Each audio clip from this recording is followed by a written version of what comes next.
بسم اللہ الرحمن الرحیم۔ السلام علیکم۔ حضرت داؤد علیہ السلام غلیل چلانے میں خاص مہارت رکھتے تھے۔ وہ ہر وقت اپنے ساتھ ایک عصا، غلیل اور ایک تھیلی رکھا کرتے تھے جس میں پتھر ہوتے تھے۔ جنگل میں شیر کی سواری کرتے تھے۔ آپ شیر کا کان پکڑ کر اس پر سوار ہوتے اور شیر آپ کے سامنے سر جھکائے رہتا۔ ایک مرتبہ آپ جنگل سے گزر رہے تھے کہ ایک پتھر سے آواز آئی، اے داؤد، میں ہجر ہارون ہوں۔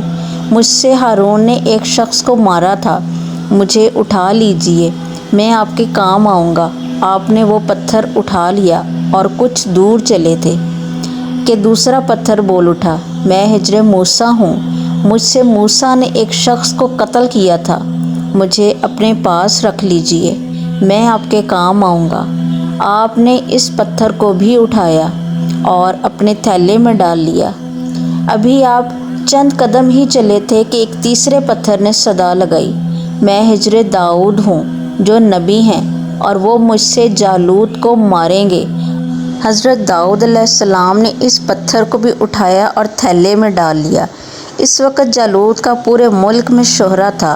یہ دیو ہیکل ظالم فلسطینی سردار تھا اور موجودہ اسرائیل اور فلسطینی ریاست پر انسانیت کے ناک میں دم کر رکھا تھا۔ وہ بنی اسرائیل سے شدید نفرت کرتا تھا، انہیں تنگ کرتا تھا۔ ریاست کا بادشاہ طالوت بھی جالوت کے مقام سے مظالم سے تنگ تھا۔ اس نے اپنے وزیروں و مشیروں کو بلوایا اور جالوت سے نجات کا طریقہ دریافت کیا۔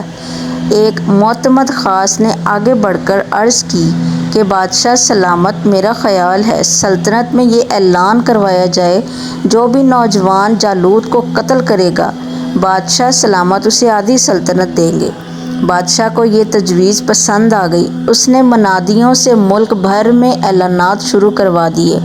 یہ اعلان حضرت داؤد علیہ السلام تک بھی پہنچا۔ جو ہی آپ نے یہ اعلان سنا، آپ کو فوری پتھر یاد آ گیا۔ آپ بھاگتے ہوئے منادی کے پاس پہنچے اور اس سے کہا کہ جالوت کو میں قتل کروں گا۔ منادی یہ خبر لے کر بادشاہ کی خدمت میں پہنچا اور بادشاہ کو بتایا کہ ایک نوجوان نے یہ چیلنج قبول کر لیا ہے۔ بادشاہ نے فوراً اس نوجوان کو طلب کیا اور ملاقات کے بعد مطمئن ہوا کہ یہی نوجوان جالوت سے ٹکر لے سکے گا۔ حضرت داؤد علیہ السلام کے اس چیلنج کے بعد اسرائیلیوں اور فلسطینیوں کے درمیان جنگ کا آغاز ہو گیا۔ اسرائیلی جالوت کی فوج اور جنگی سامان دیکھ کر پریشان ہو گئے اور اپنے بادشاہ سے کہنے لگے، ہم اب جنگ میں شریک نہیں ہوں گے۔ اسی اثناء میں حضرت داؤد علیہ السلام ایک عام سپاہی کی حیثیت سے طالوتی لشکر سے نمودار ہوئے۔ دوسری جانب سے جالوت نکلا جو سر سے پاؤں تک دھات میں لپٹا ہوا تھا۔ دونوں نے ایک دوسرے کے آمنے سامنے کھڑے ایک دوسرے کو دعوت جنگ دے رہے تھے۔ حضرت داؤد علیہ السلام نے اپنے تھیلے سے غلیل اور پتھر نکالا، پتھر کو غلیل میں پھنسایا اور جالوت کے سر پر دے مارا۔ پتھر کا جالوت کے سر سے ٹکرانا تھا کہ وہ ریزہ ریزہ ہو کر زمین پر گر گیا۔ یہ منظر دیکھ کر قوم یہود دنگ رہ گئی۔ پھر اسرائیلیوں نے مل کر فلسطینیوں پر حملہ کر دیا اور انہیں مار بھگایا۔ بادشاہ آگے بڑھا اور اس نے اپنے وعدے کے مطابق حضرت داؤد علیہ السلام کو آدھی سلطنت عطا کی اور اپنی شہزادی سے آپ کی شادی بھی کر دی، اور یوں حضرت داؤد علیہ السلام اس سلطنت کے بادشاہ بن گئے اور یہ محل آپ کی قیام گاہ تھی۔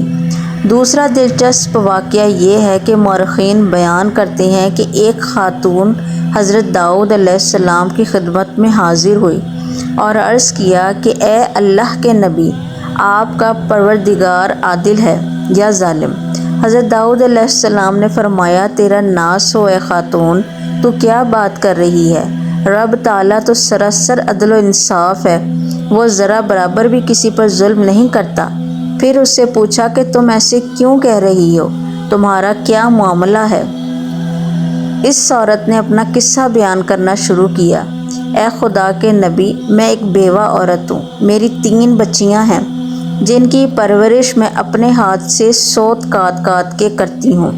میں دن بھر بعض اوقات راتوں کو جا کر بھی سوت کاٹتی ہوں۔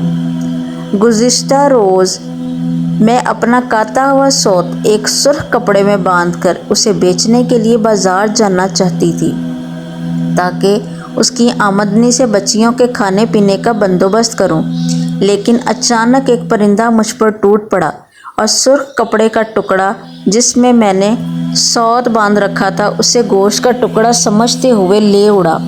میں یوں ہی حسرت و یاس سے ہاتھ ملتے رہ گئی۔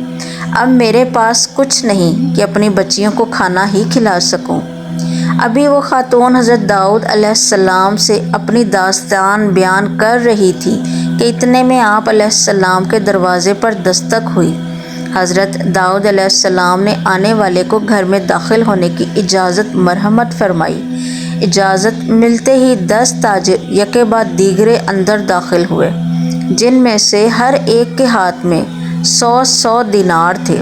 تاجروں نے عرض کیا، اے خدا کے نبی، ہمارے ان دیناروں کو ان کے مستحق تک پہنچا دیں۔ حضرت داؤد علیہ السلام نے پوچھا، میرے پاس یہ مال حاضر کرنے کا سبب کیا ہے؟ تاجروں نے جواب دیا، خدا کے نبی، ہم سب ایک کشتی میں سوار تھے، اتفاقاً ایک زوردار آندھی آئی، کشتی میں ایک جانب سوراخ ہو گیا اور پانی کشتی میں داخل ہونا شروع ہو گئی۔ موت ہمیں سامنے نظر آ رہی تھی۔ ہم نے نظر مانی کہ اگر رب العالمین ہمیں اس طوفان سے نجات دے دے تو ہم میں سے ہر شخص 100 دینار صدقہ کرے گا۔ اب پانی کشتی میں تیزی سے داخل ہونے لگا۔ ہمارے پاس کوئی ایسی چیز نہ تھی جس سے سوراخ کو بند کر سکیں۔ ادھر ہم نے نظر مانی، ادھر رب تعالیٰ نے ہماری مدد کا بندوبست کر دیا۔ ایک بہت بڑا پرندہ منڈلاتا ہوا کشتی کے اوپر آ گیا۔ اس کے پنجے میں ایک سرخ رنگ کی پوٹلی تھی اور اس نے دیکھتے ہی دیکھتے پوٹلی کشتی میں پھینک دی۔ ہم نے لپک کر اس پوٹلی کو پکڑا، اس میں کاتا ہوا سوت تھا۔ ہم نے فوراً اس سے کشتی کا سوراخ بند کیا اور اس میں داخل شدہ پانی کو ہاتھوں سے باہر پھینکا۔ تھوڑی دیر بعد طوفان تھم گیا اور یوں ہم موت کے منہ سے واپس آئے ہیں۔ اب یہ صدقہ کی رقم آپ کے ہاتھوں میں ہے، آپ جسے چاہیں اسے دے دیں۔ یہ قصہ سن کر حضرت داؤد علیہ السلام اس بیوہ عورت کی طرف متوجہ ہوئے اور فرمایا، پروردگار تیرے لیے بحر و بر میں تجارت کر رہا ہے اور تو ہے کہ اس کو ظالم گردان رہی ہے۔ جاؤ انہیں اپنی بچیوں پر خرچ کرو۔ حضرت داؤد علیہ السلام کو ان کی صلاحیتوں کی بدولت پورے علاقے میں پسندیدہ نظروں سے دیکھا جاتا تھا۔ ان کی شخصیت اتنی مسحور کن تھی کہ جو بھی دیکھتا ان سے متاثر ہوئے بغیر نہ رہتا۔ رنگ سرخ و سفید تھا اور خد و خال حسین۔ آپ نے 2 شادیاں کی۔ آپ کی اولاد میں حضرت سلیمان علیہ السلام کا نام سر فہرست ہے، جو آپ کے بعد بنی اسرائیل کے مشہور و معروف بادشاہ اور پیغمبر گزرے ہیں۔ اللہ تعالیٰ نے آپ کو کتاب زبور عطا کی۔ آپ علیہ السلام نے اپنی زندگی کے آخری ایام بیت المقدس میں ہیکل کی تعمیر میں گزارے اور اسی دوران وفات پا گئے۔ دعا ہے کہ اللہ تعالیٰ ہمیں اپنے انبیاء کرام کے نقش قدم پر چلنے اور ان کی زندگی سے سبق سیکھنے کی توفیق عطا فرمائے۔ آمین یا رب۔